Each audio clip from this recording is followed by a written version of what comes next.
Sejak kebelakangan ni, kita makin terdedah dengan lebih banyak toksin daripada udara yang tercemar, peningkatan penggunaan racun serangga, penggunaan kosmetik dan makeup pada kulit kita. Kita selalu dengar perkataan detox dan kebanyakan detox dipromosikan dalam bentuk produk supplements dan ia sering dikenakan charge yang agak mahal. Kebanyakan suplemen detox ni juga menjanjikan penurunan berat badan hasil daripada proses detox, tetapi produk ni selalunya menggunakan bahan terlarang dan berbahaya untuk organ kita. Jadi dalam video ni saya nak kongsikan 5 cara terbaik untuk kita detox badan kita daripada toksin yang terbukti berkesan. Kita tengok lepas ni.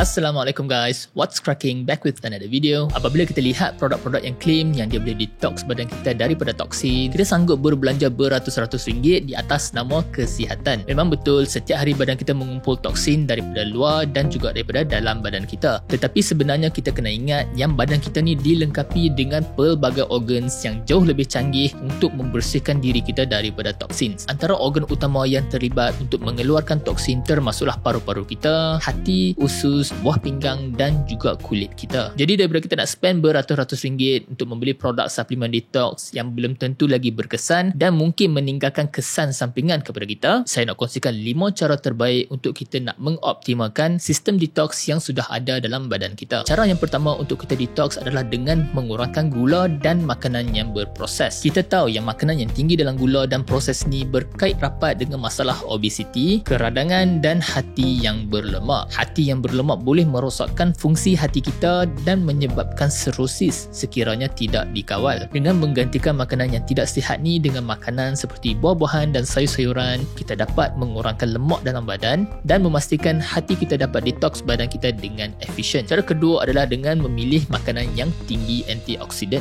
Badan kita secara naturalnya menghasilkan free radicals daripada proses metabolism, merokok, stres yang berlebihan dan diet yang tidak seimbang meningkatkan paras free radicals dalam badan dan boleh menyebabkan masalah jantung, demensia dan juga asma. Antara makanan yang tinggi dalam antioksidan termasuklah jenis-jenis berries seperti acai ataupun maki berries, kekacang dan juga kopi. Dan dengan kita mengurangkan free radicals dalam badan, kita boleh maintain awet muda. Ni yang ramai orang nak kan. Cara yang ketiga untuk detox adalah dengan minum air yang cukup. Air dalam badan bukan saja penting untuk renew cells dalam badan kita, tetapi ia juga digunakan untuk mengeluarkan semua toksin dalam badan kita setiap hari. Badan kita mengeluarkan toksin seperti urea dan karbon dioksida melalui kencing, pernafasan dan juga melalui peluh kita. Sekiranya badan kita dehydrated dan tak cukup air, maka proses untuk buang toksin ini semakin perlahan. Apabila urea dalam badan meningkat, ia akan menimbulkan pelbagai masalah seperti yang dihadapi oleh pesakit dialisis, di mana buah pinggang mereka tidak mampu lagi berupaya mengeluarkan urea yang dihasilkan oleh badan mereka sendiri. Jadi untuk orang dewasa, make sure kita dapatkan 2.5 ke 3 liter sehari bergantung kepada level of activity kita. Cara yang keempat untuk detox adalah dengan mengawal dan mengurangkan stres. Stres yang kronik dan yang berpanjangan boleh menjejaskan kesihatan badan kita dan tidak sihat untuk sels kita. Ini disebabkan badan kita mengeluarkan hormon kortisol. Apabila kita stres dan kortisol yang tinggi untuk jangka masa yang lama boleh meningkatkan berat badan, tekanan darah yang makin tinggi, masalah kolesterol dan masalah jantung. Kronik stres ni memang tak bagus. Dia boleh meningkatkan free radicals dalam badan kita dan kita akan cepat tua. Tak awet muda lah kalau kita asyik berkerut, asyik nak marah je kan. Cara yang kelima untuk detox adalah melalui peluh.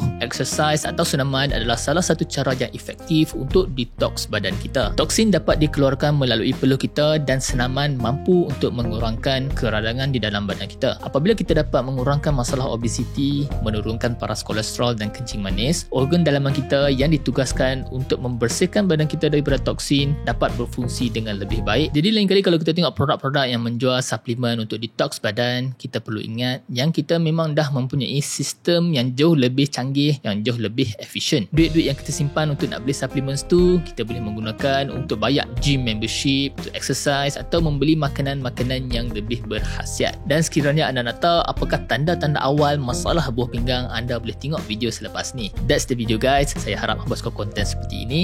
Kalau hampa dapat apa-apa manfaat daripada video ni, jangan lupa like dan subscribe. Tinggalkan soalan hampa di ruang komen di bawah. Kita jumpa dalam video seterusnya.